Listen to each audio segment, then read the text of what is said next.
Yay. Good morning, Yvonne. Good morning.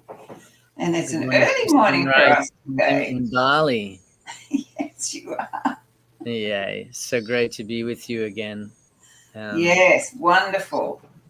Always. And mm, I'm always intrigued as to what happens and where will we go. where will we go? Yes. Staying with the mother in times of transition as we Yes. are part of her ascension process, as we are part of her consciousness evolution. And well, many of the people that will be listening to this are well aware that you have been writing steady for well over 400 days about the new earth. Yep, 411 today, which I'm still waiting for that to come through, actually. It is so amazing because I know. I've done these little episodes for myself where I have this fantasy like, oh, I'm going to commit myself to doing this for 3 weeks, or I'm going to do this for 15 days, and nah, don't not happening. And it is just so awe-inspiring to see the calm and the grace, but also really the commitment to showing up for that, because each of these posts about the new earth are of their own quality and caliber, and really their the intention within it is really to share more and more around what does it look like, what does it feel like, how can we imagine it, what is real about it, what are the considerations, and what is it not. And to me it's just been so inspiring to witness that just every day coming out. And your your team hasn't yet told you, all right, we're complete. And it is just amazing because it's not like you took a holiday in between. No. So there's something to say for that. That yeah, I really just want to acknowledge you for showing up for that. It's so profound, and of course that gets to be shared into the Brave New Life community on the community platform, and all the other groups that you are part of. They get to have an opportunity to just soak that in, just take that in, just sit with the beautiful quotes that come with it. And you haven't written anything for today yet. No, because you have thrown my whole day out by suddenly telling me that, we needed to start what for me was 3 hours earlier for you Yeah. two. Yes, the But sun is it's just interesting, rising. because yesterday when I was writing day 410, I had a little discussion with, that which comes through. And I go, what's this about? I used to do a weekly video clip on my YouTube channel for quite some time. And Hmm. at the beginning of this, whatever one wants to name it, I was suddenly told, stop doing that. And I'm like, why? This is a good time, to be doing this. And they said, no, no more videos. Right. So yesterday I said, so what's that about? Everybody else got onto YouTube channels all of a sudden, and there are, everyone and his dog is talking about this. I'm not seeing, and you just want me to write. And they said, it's because people will listen to a video and it'll just disappear. But once you've written it, it's in form and it becomes physical. Hmm. And Hmm. that, and I went, oh, okay. But yeah, whatever it's for. And I have a feeling that also it's like at the moment I feel as if Mother Earth is speaking also through me. It wants to be heard. Wow, Hmm. I wasn't going to say that, but it's obviously wanting to be heard today. Yes, so Mother Earth wants it to be heard, wants us to get away from our. We talk a lot about our identity, that is really in the way. This self-identity of the persona as being the only thing that there is. And that really Yeah. comes from survival mindset. And where we're going in this time of transition, where the earth is moving to, if we don't connect with her energy and don't hear her, you know, hear her cry for seeing her, it's like, gosh, what they're saying is it's like the child. I do quite a bit of inner child work with people, and I did my own, obviously. So the inner child will continue to cry out to be heard if we do not do that healing. And what I'm feeling at the moment is that Mother Earth is that it's not a child, but it is the similar cry. It wants to be heard for being recognized as an entity of its own, its own energetic being, rather than just something we build houses on, something we dig into and plant seeds, even that, something that we go, make sandcastles. We do all those things on top of, but we don't, as a humanity, we have lost mostly. And this is why we're talking about the indigenous, because that when you're indigenous, you don't lose that connection to Mother Earth as a living entity. And I think that is really what we're going to be exploring a bit more today, obviously. So good. I love it. I just love it when I open my mouth and go, bleh. So nice. Yes. Well, we are being asked to pay a lot of attention. And I'm almost like seeing it as, putting a little coin in a jar. Our attention coins are being asked to be paid into the coin of those that are also performing a function with purpose, that are causing great confusion, great distortion, and really great distraction. And it's almost like this massive pull of our foci outward to the world around. And as that happens, we are actually unconsciously dreaming a reality into being. And so it's like we're causing the biofeedback because we are the generators of the dream. And so our dreaming is becoming, because of our attention that we place on the events and circumstances that are orchestrated around us, we are being invited to really have a conscious choice. But for most people, with as much as we have related around the unresolved patterns within us that want to be freed, they are the ones that are being sort of kind of played into, and they will react towards what's happening outside of ourselves. And I see that it's not necessarily so simple or so easy when there's such a, well, how would I say it, huge theatrical production going on around that is having real life impact and real life ramifications around our freedom, around our sovereignty, around all of these subjects that we've covered in the previous conversations. What I see that it's doing and has done also for me is, we all know that from wherever we picked it up, is that where attention goes, energy flows. And I like to say that what I pay attention to, I become aware of.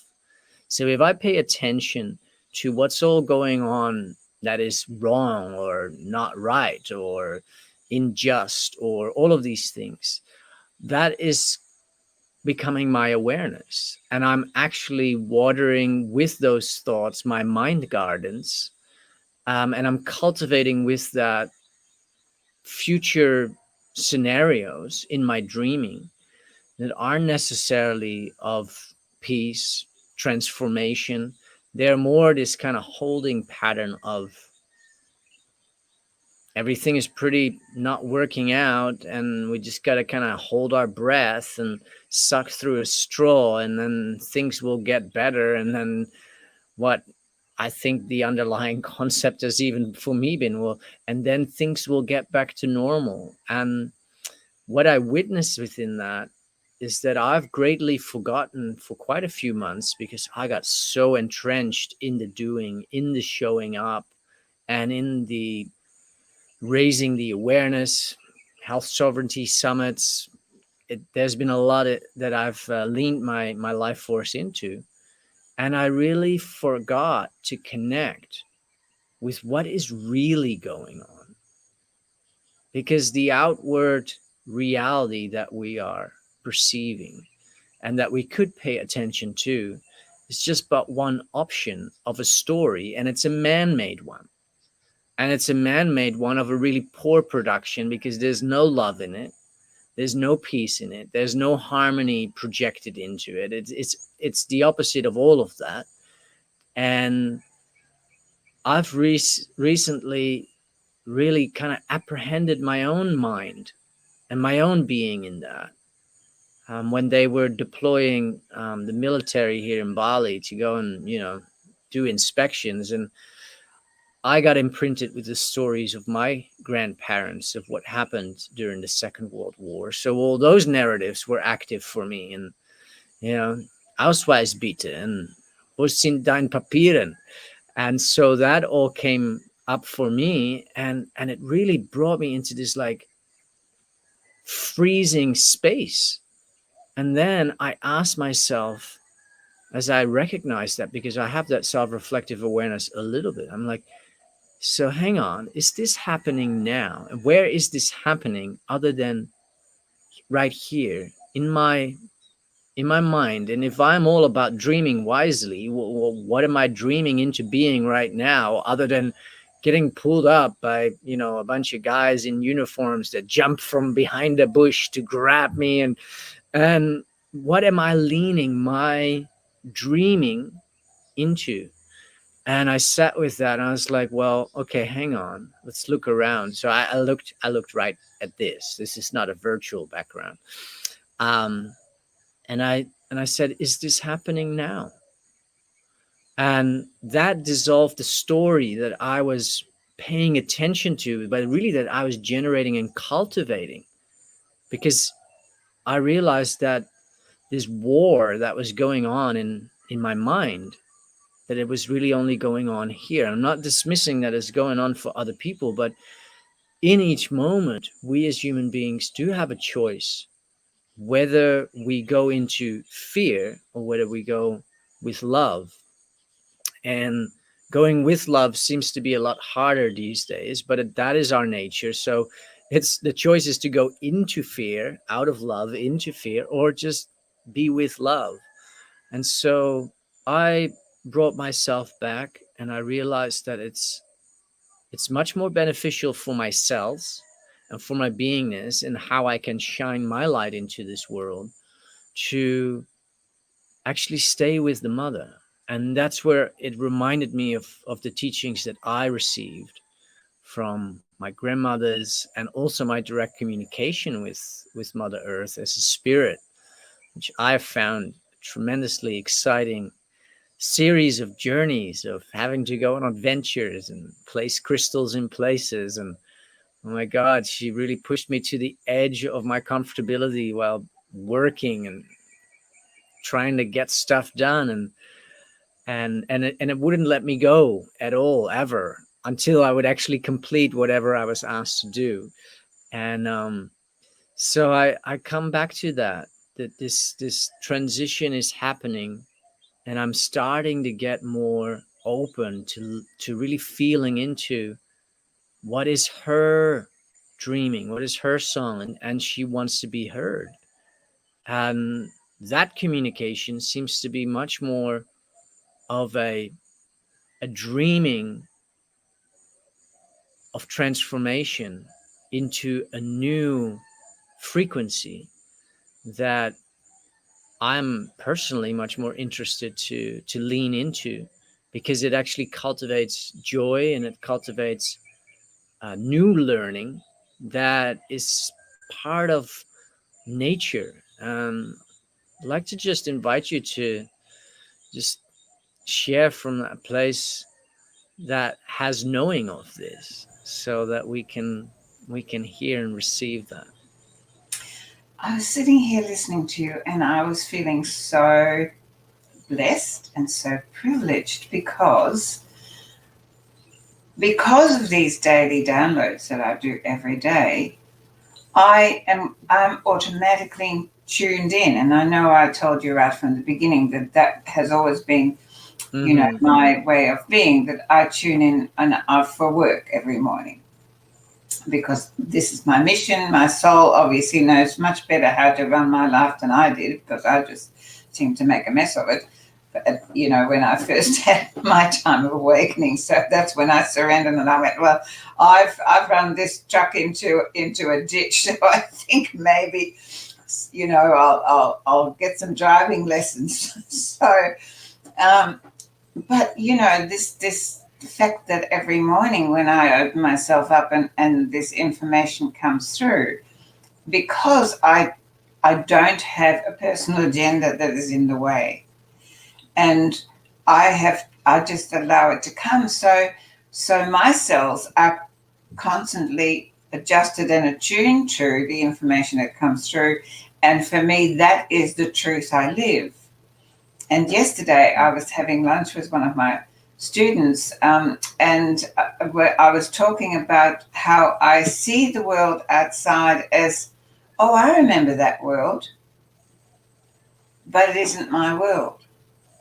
This is my world. My world is what comes through every day, and that shows me the truth, my truth, and it also keeps me connected to heaven and earth, so that I'm this conduit and listen. I hear the earth. I hear the mother wanting us to pay attention, to come not just back to knowing that who she is, but for us to remember who we are. And I was looking at people yesterday, and because I was out, I attempt, to not do that. I like to stay in my world a bit more, but there is an underlying anger that comes through people when they see you not complying, and I thought about that, and I know that anger is a messenger of control, so they can't control you, but it comes from their fear. And it also comes from a different place that I was alerted to yesterday. If you feel angry about what other people are doing, it is because you are not in alignment with your soul path. If you're making your choices from a heart-driven intention, then you're comfortable with your choices. Yeah. But if you're doing it out of fear, out of whatever anything other than the heart, you will have to defend it, right? And usually aggressively. So for me, everything outside of me is a sign. You talked about that. You're constantly being pulled back. You're being pulled back because you sign up for a mission that needs to be fulfilled. And at present, I feel that we're getting closer and closer to having, the big reveal. And so we're more and more needed every day. People seem to think that at my stage of life, I ought to be slowing down. Well, I tell you what, if I went any faster, I'd be meeting myself coming backwards. It is just not happening. I say, well, how much longer do I have to keep running? Well, you're only just begun. Thank you very much. And it excites me because that means that we are changing. And for anyone who wants to go back to normal, well, I'm afraid that's never that wasn't normal anyway. It was keeping us away from our indigenous self. It was keeping us away from us knowing who we are as a true spark of creation. Mm-hmm. And really our role is to get to know that inner self to the point where we can consciously put that in place. You know, everybody talks about the law of attraction, and you do this and you do that. It's all about do to get, because that is the old paradigm. But when you're tuned in with the mother, with heaven and earth, when you become an intrinsic part of that whole, you don't have those concerns, because this is an abundant universe. This is a multiverse of life in motion. We are the ones that put the blockages in place. We are the ones, through the stories and the programming and the conditioning, that have allowed ourselves to be diminished into something less than life. Because when we embrace life and allow it to flow freely through us, in alignment with the mother and the father, then everything just becomes synchronistic. We talked about that, remember, after the recording last week, when we talked about the awe and the flow, and you were talking about the dragonfly, Yeah. and it just turned up, and you went, oh, you wouldn't believe, and I'm going, yeah, you called, I came. And that's really how life is meant to be. But we've been conditioned into this need to struggle and this reward system. If you do as you're told, you'll get a reward. Look at what they're doing with people now. If you do what we're told and you go and stand in the queue to be whatever, you know, having this whatever so-called medication for this so-called whatever, then well, look, some people are giving you lollipops, some people are giving you free something or other. I mean, if this was really somebody who cared about your health, who was in tune with the Creator, would they need to bribe you to do this? You know, the whole thing is so skew with and so out of alignment with nature itself. That is what the purpose is. You always say everything has a function, function with purpose. Well, this function with purpose is for us to recognize who we are and to take back that sovereignty, to come back to the indigenous, authentic self within. And that is where the new earth lives. As I said yesterday in my post, the new earth isn't something that we have to create. The earth is becoming renewed. And if we do not go with it, we will never experience that beautiful transition. So beautiful. It's not waiting for us. Yeah. What came to mind just before is that many people love or like or have heard about it and ascribed and subscribed to this great notion that we are spiritual beings having a human experience. And to me, it seems that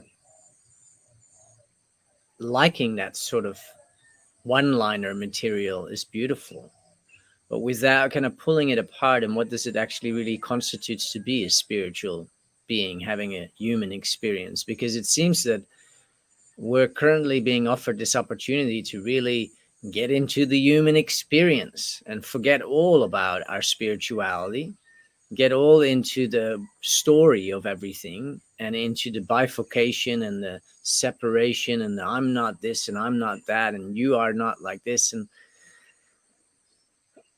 these simple one-liners that have come forth out of, people feeling into what reality really is, have all of a sudden become a little bit less favored or something, because there's a huge oppressor out there making a lot of noise and getting onto the television, and his media buddies are helping, all of that become distributed, which is all performing a function with purpose. And it's really just kind of like sucking the spirituality out of, because again, what we pay attention to, that media display has zero relationship to spirituality. It has zero relationship to anything natural, as you say.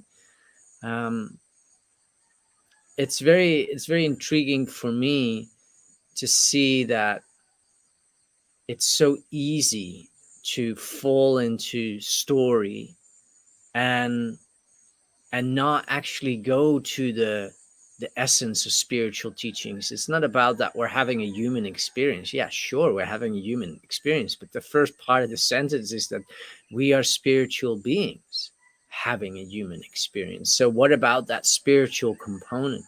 What about our innate spiritual connection that we are part of, and the communication that on a daily basis we can attune ourselves to and be in relationship with both the grandfather sky and the grandmother earth as a indigenous understanding and understanding of relationship with life.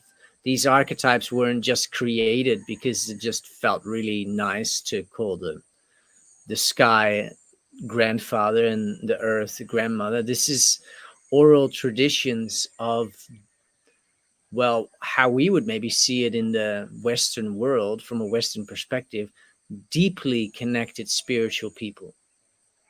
And so it's all about that restoration of that spiritual connection, which is, we are spiritual beings. So that's a statement of isness. That's our nature having a human experience.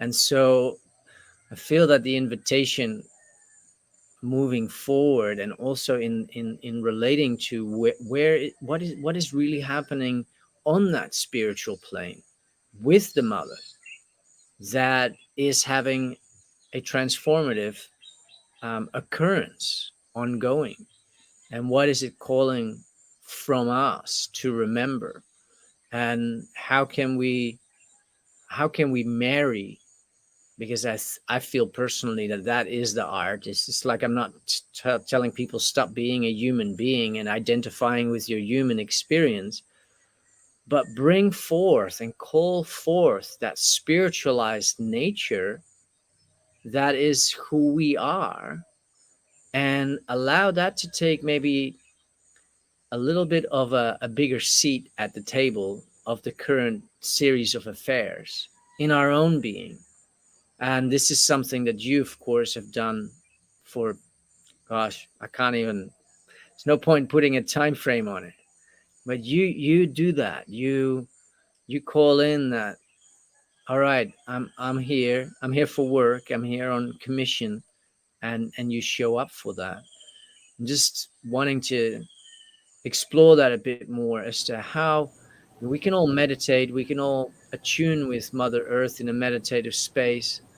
How does that then still translate in the rest of our day? Because if it's just an hour of meditation and then we put on the fear porn, one way or the other, by means of going onto Facebook or any other places where we can get information, how mindful are we, and how conscious are we really making use of this time? And what is this calling that is presenting itself as an opportunity right now? Well, I'm going to shatter a lot of people's beliefs about me, but I don't meditate. Um, I used to when I first, because it was an essential part of the toolbox to stop that letterbox, right? To somehow find a peaceful place. But I no longer need to do that. I sit in stillness. I like to do that and just tune into the atmosphere and the earth. I kind of feel the earth breathing. Um, and I don't take my shoes and socks off and walk in the grass, but there isn't really any here to do that. But I spend a lot of time in nature as part of that. But I want to get back to you saying, this, I'm a spiritual in a human, whatever. I can't even say it anymore because these words get hijacked. Mm. Right. So spirituality used to be something that I think for me meant that I was an expression of God consciousness. And I don't use that word either because again it has been hijacked and used for agendas that are not in its true sense for me. So, so how I see, we did a conversation not long ago about what do you love about being human, and you just said that people are now really trapped in being human more than being spiritual. Well, I don't think that's true as I see it, because we've forgotten how to be human. I think that true humanity is pure love, pure caring and sharing, and being in joy, celebrating each other. That's the true humanity that lives within us, this kindness for life itself. What has happened is that, so I guess what I've found and why I don't meditate is because the human part of me and what we are calling the spiritual part of me are one and the same thing. They're not separate. So how I can explain that is that I have become a conscious energy being. Again, I changed the language because I believe once more that the word spiritual has been hijacked. It has been diminished. It has lost its true sense. So then I find something that might explain it a bit better. And for me, I am an energy being. The life force in me is who was before and who will be after. So once I'm in tune with that, and so when I look out in the world outside, I no longer see good, bad, black, white, up, down. I don't see that. I just feel energy. And that energy then is filtered through, and it either is in resonance or it is not in resonance. And that does away with having to have a story about it. I don't have those stories about it. So I feel people and I feel situations. And if they're not in resonance with the life force that is me, then I don't give it attention. And you talked about before, this law of attraction of what you pay attention to is what you draw to you, with however that is now voiced. For me, what you pay attention to, you fuel. So wherever I place my energy, I am fueling. So by putting my energy on what I don't want, I'm slowing down what I do want to come in. Do you know what I'm saying? It's that, and that is what made me turn off everything that is not in alignment with where I'm being called into this ascension process, this transition into the new phase of humanity. And I really want to come to that for a moment, because we started all this off with the indigenous, but one thing that the indigenous are very aware of is that we are on a trajectory with the earth, and we are not going to be staying the same. They know that humanity is evolving or changing, whatever you want to say, find a word for it, into a new phase of itself. As where, due to our programming, we have been made so frightened of change. I love change. I think it's exciting. Who wants to be in the same place all the time? I get bored really easily. So, and one thing I can tell you, that this journey, when you really commit to it, this soul's journey, never boring. You never know what happens from one moment to the next. And as long as you can allow yourself to stay in the flow and discern, is this appropriate for keeping my energy, in resonance, then it just becomes a magical world. But the rest of the world is still worried about, I don't know what they're worried about. They're worried about getting fined. People are doing the most awful things to their bodies because if they don't, they might get fined. I'm not seeing my grandchildren because I might get fined. So you're telling me that a little bit of money is stopping you from living your life? I don't get it. I don't get it because I don't live there anymore. Mm-hmm. Mm-hmm. Once upon a time, I'm sure I would have got it. So I'm not making it wrong. I'm alerting people to look at their life and really ask some serious question. What does my life mean to me? This is the age-old question, the meaning of life. And I see people just chuck it away for the most bizarre things. Mm-hmm. And it hurts me because I'm connected to the human spirit. And the spirit of humanity is one of kindness and gentleness and oneness and connected to the prime creator.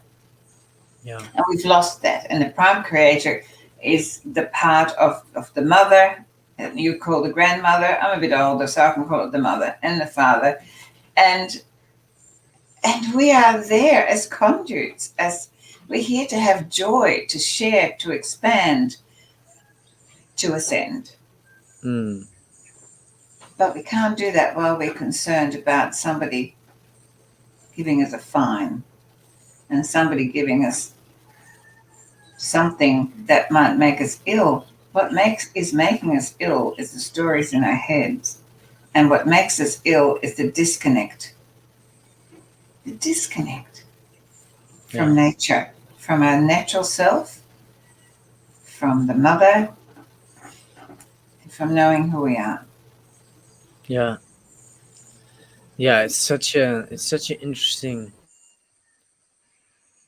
field that when I was much earlier in my exploration of the retrieval of my own original innocence, and I got guided on all sorts of very, what I would at that time call, spiritual journeys. But I found that world that I navigated that didn't have anything to do with the billboard society and the stoplights and the stop signs and the turn here and the don't drive in here and the da da da da da da. I was actually learning how to look beyond that reality, and I actually trained myself because I was on the road a lot, every week driving to many farms, and I was actually training my brain to see if it could delete the billboards, because it's so easy in this Western world to see all the eye-catching square, shaped, rectangular shaped, red lines and white and bright yellow signs. It's so easy to see that, and then it seems to be so hard to see nature. And so, for instance, if there was a billboard here in the backyard, you'd be surprised how much attention would go towards reading what's on the sign.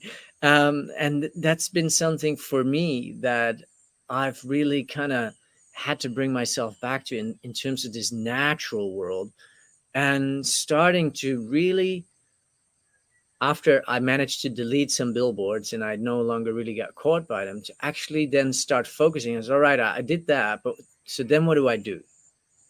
Okay, well, now I probably benefit putting my attention and focus on the admiring of the beauty that I witness in nature.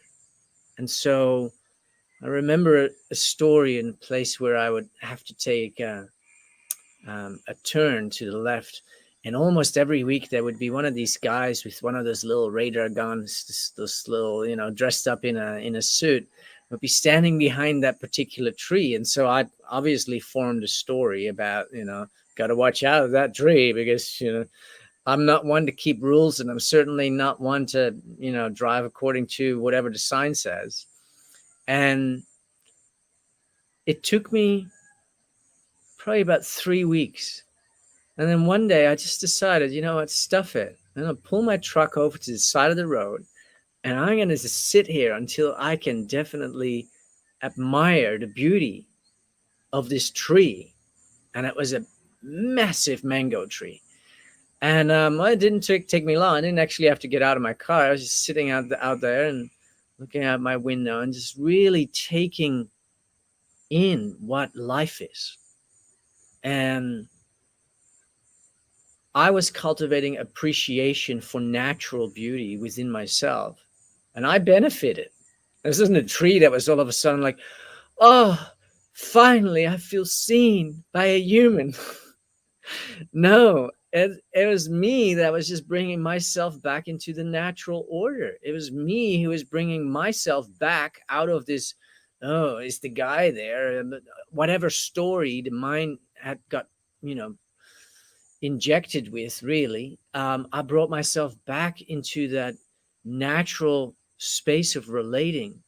And I was benefiting from that, because then I was like, and I went on my merry way, and all of a sudden it wasn't so difficult to just, drive 100 kilometers an hour as opposed to 110, because, they're not going to catch me.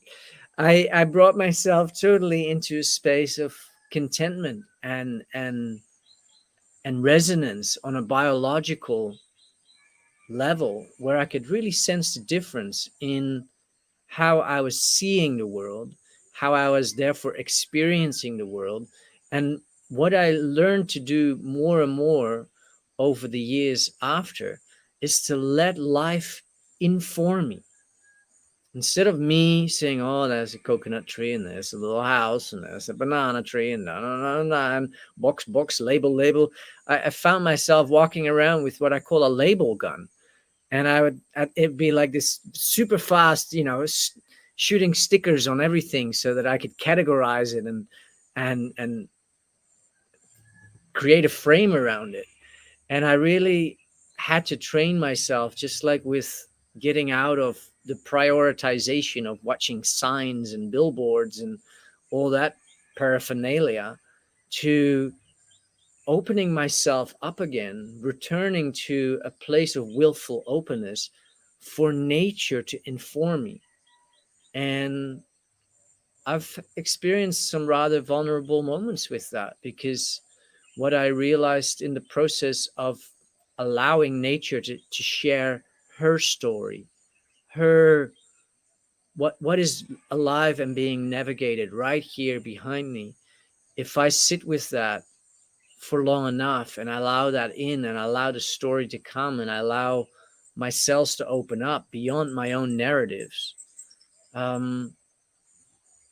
I feel moved, and I feel sometimes a little bit emotional, because what I get confronted with is how long I haven't done that for, how unavailable I actually was as a spiritual being having a human experience, how engaged I was in the human experience of my own projection stories and narratives and busyness. And it's that taking that time to come home to self, and self in that place is always open. It always wants to play with nature. It always wants to be in the direct experience of the magic and the mystery.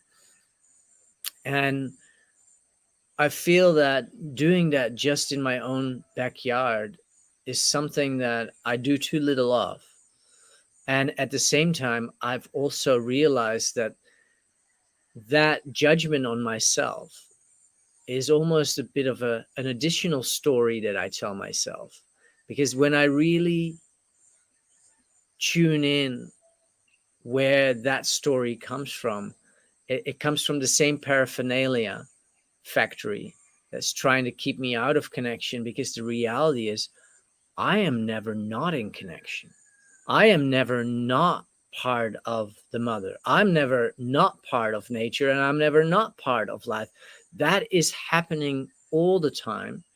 And it's as simple as what I drink, what I breathe, what I take into my eyes, what I eat. And so there's different layers for myself that I'm starting to recognize, is that one of the elements that humans may do when they because I don't like to talk about people, needing to get back into connection with nature. It's just, maybe we should just stop shaming ourselves that we are actually part of nature, um, that is happening by default, and that the only thing that we really maybe benefit turning down is the paraphernalia, and our nature will just do the rest. It's not that we have to create a time to connect with the earth and have this like mindful frame of like, oh yeah, I better do my meditation so that I can retain my connection with nature. If we get out of all of those stories, we simply are nature. We are connected. And that's what I learned from my indigenous upbringing, is that try to not quieten down this mind, but just lean back into who you really are.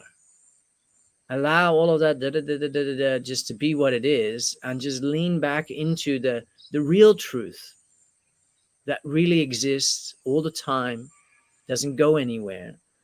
But there is a up-leveling happening. There is a transformation happening. And I'd like you to share some more around that, because the messages you're bringing through about the new earth are all gentle reminders towards what's happening with the earth and for us as humanity. Well, as you were talking, several things were coming up. First of all, I think for me, what has occurred in the transition is the return to a humility Mm. of being a part of something so much more. And we have been so programmed to go out and take from Mother Earth for our own benefit.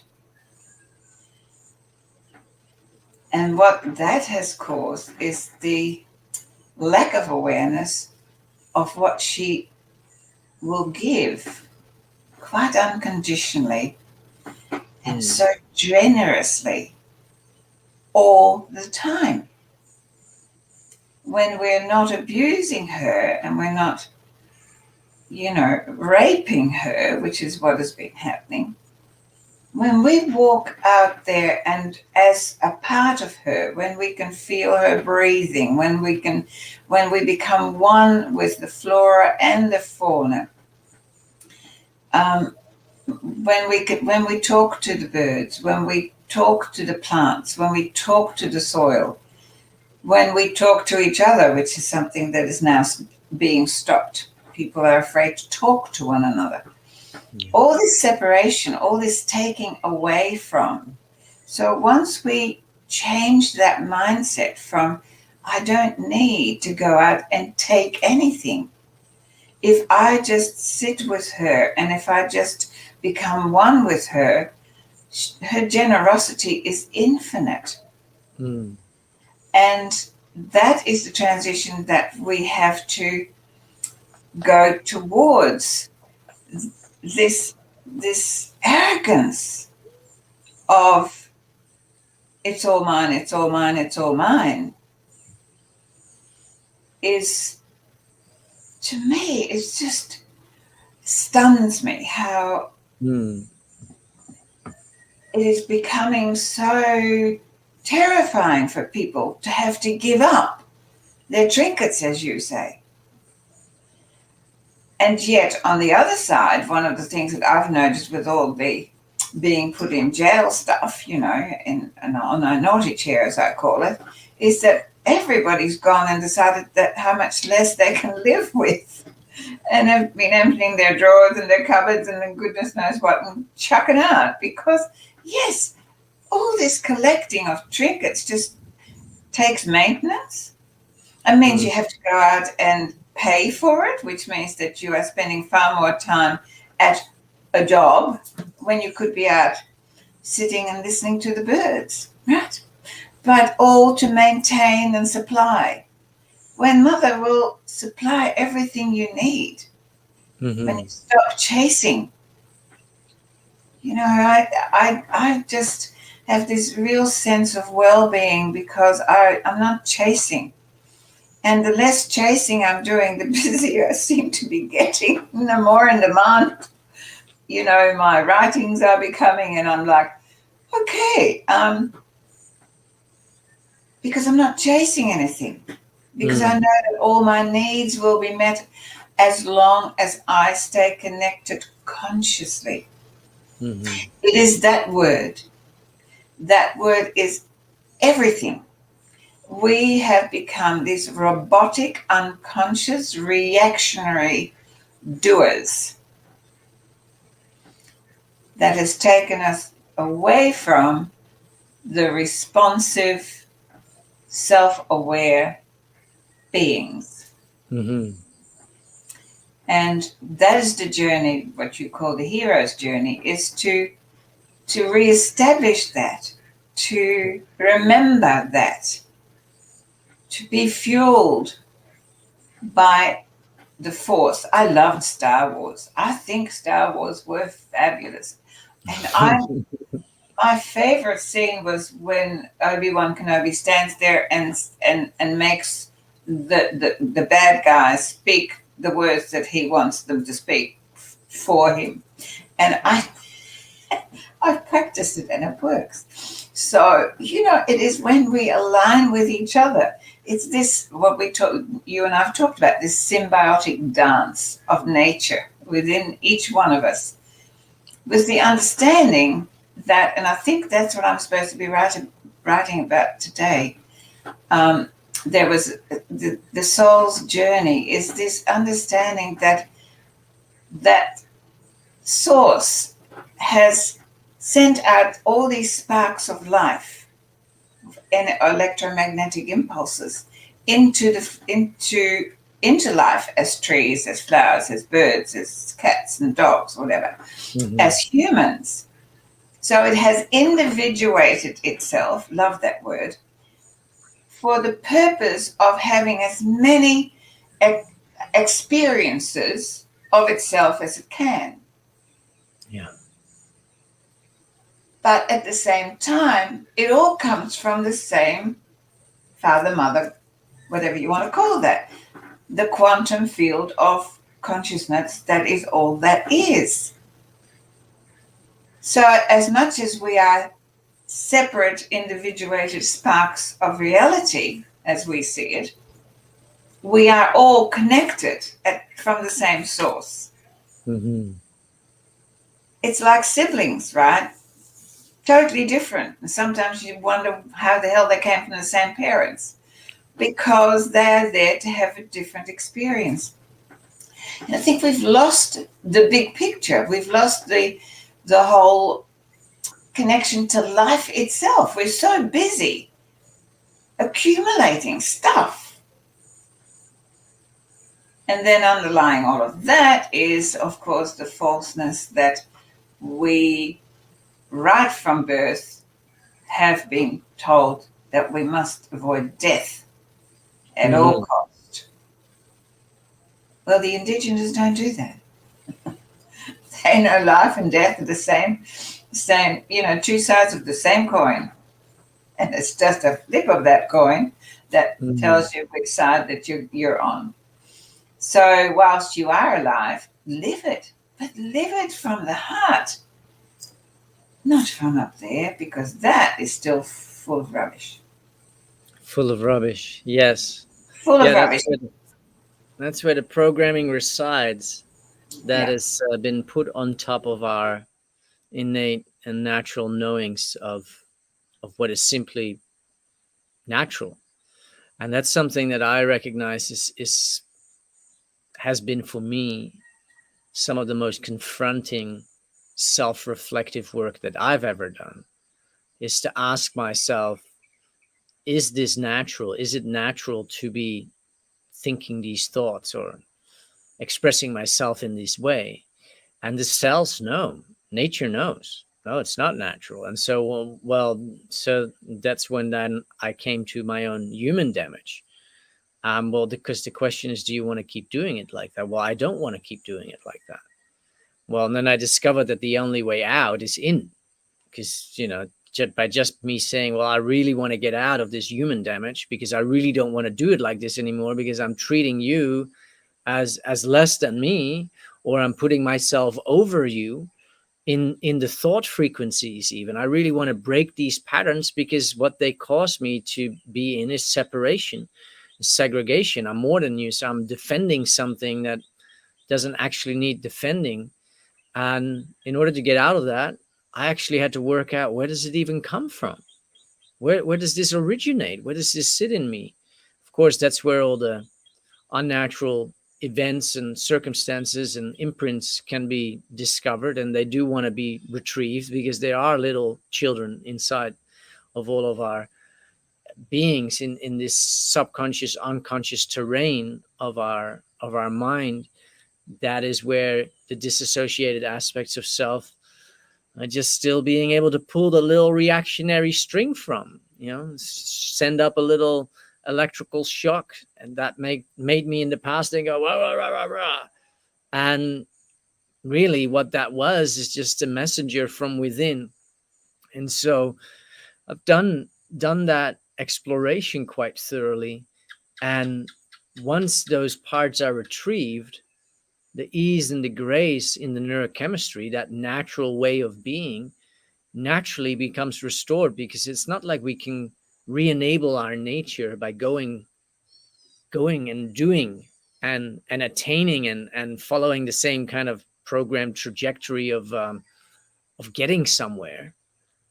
We do go on these heroes' journeys, but really where the journey takes place is on our internal landscape, where we meet our own demons and we meet our own villains, and the villains are those that we see around us in all the paraphernalia that is around, but they are just archetypal representations of what really happened when we were much younger. And so there's a lot of restorative work in that sense.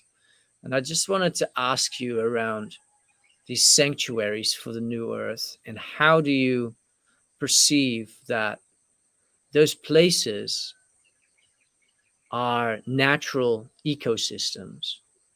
And I'm starting to kind of get away from the word, why is it relevant? Why? Because it's like, well, it's kind of like a no-brainer, but anything relevant is still residing in the age of reason. Give me the logic stream. Why? We need this, because then it's already based on a need. Because why is it not what we have already good enough? But I see that there is an opportunity for any of us to come home to self more during this process. But how does that express itself then through community? And because we've tapped into that a little bit, and maybe we can just lift the beginning of it up in terms of newer sanctuaries, because we can't do this alone. We can and we can't. And that's because we are individuated, but we are part of a whole. And I feel that the choice point for many people is becoming more like, who do you really want to hang out with? And so, I just want to welcome you into that exploration around the sanctuaries, because I know that that's something that is really part of what you're bringing through in this world. We're not just sitting here on a screen every week. There is a newer sanctuary in the making. And that's inspiring to me. I love how, towards the end of the hour, we always segue into what we're going to talk about next week. But I love this New Earth communities, and that's a whole new thing that we can talk about. What has drawn you and I to each other is this same underlying feeling. And what you say, is it relevant? Yes, it's relevant because it's come to you. I have learned to trust what comes to me as something that is next on my soul's journey. Has to be relevant, otherwise it wouldn't bother. And it's not just you and I that are talking this. I mean, it is absolutely around the world. People are looking for land where they can create these hubs of community, where they can begin to live as they would prefer to live to where we're coming out of. And that is the transition that we're looking towards. I know something that you and I have in common with, because I've got a community here and you've got your community, but we are interrelated. And and what I'm noticing is that people have to be taught how to live in a community, not communally. There's a difference. It doesn't mean we all have to live on top of each other and you know, and go back to the 60s. None of that. Not that that was not good. I don't know. I was like, you know, as I say, I'm a 5-star girl. I was like, I like my mod coms. So I wasn't really so drawn to that. But what we have forgotten is what the indigenous do so beautifully. They live in a community of caring and sharing. We interact with each other. We make each other welcome. We learn to listen. We also learn to honor the wisdom of the elders. There's so much in the indigenous, the original indigenous culture that is one with nature and one with each other. They don't have this complete separation where we feel, as you said earlier, we have this hierarchy going on. So to create the community, it absolutely thrills me that finally, after having been on this journey for so long as a loner, to be meeting people all around the world who have the same, you know, heart calling, to start to go back to living in communities. Now, we talk about our community as our suburb, but we don't talk to each other. You don't know the name of the next door neighbor. And sometimes you don't want to, right? But it is all about, we have lost the ability to know what community is. And when we live in communities, no one ever does without. I think that's a really big one, because one of the reasons that people are able to be manipulated and controlled is their fear of lack. But if you're in a community that you know that someone will always have your back, it'll create a sense of well-being and safety that we have lost for thousands of years. And I just love this feeling. So these sanctuaries, and let's talk about it next week. These sanctuaries for me are like a nest, a home for people to come to heal their wounds, to sit and just sit. If they want to grow vegetables, they grow vegetables. And if they want to sit and just commune with the trees, they can do that. If they want to listen to the birds, they can do that. If they, you know, if they need to speak to people, they can do that. It is a total different way of bringing people home, to remembering who they are, to reconnecting them to their source, their soul, their land, the mother and the father, and creating heaven on earth right here, right now. So beautiful. Can I share this one thing? Because you're talking about nature and the way that I see humanity, and I've said this before and I really want to bring it out again. I have, what have I got here? Yes, I've got a tree of life, right? I don't know if you can see my tree of life. Oh, let me hold it like that. So I see humanity like this humongous tree, like the mother tree. And on it, it has just a myriad, well, actually 8 point whatever, how many billions of flowers. But every flower is different. And every flower is either staying in its bud and too scared to open up and be in full bloom, or it trusts its environment and what it is, part of the tree and part of nature, and cannot wait to become all that it possibly could become, and open its heart and walk proud in all its glory. So beautiful. Which flower are you? Yeah.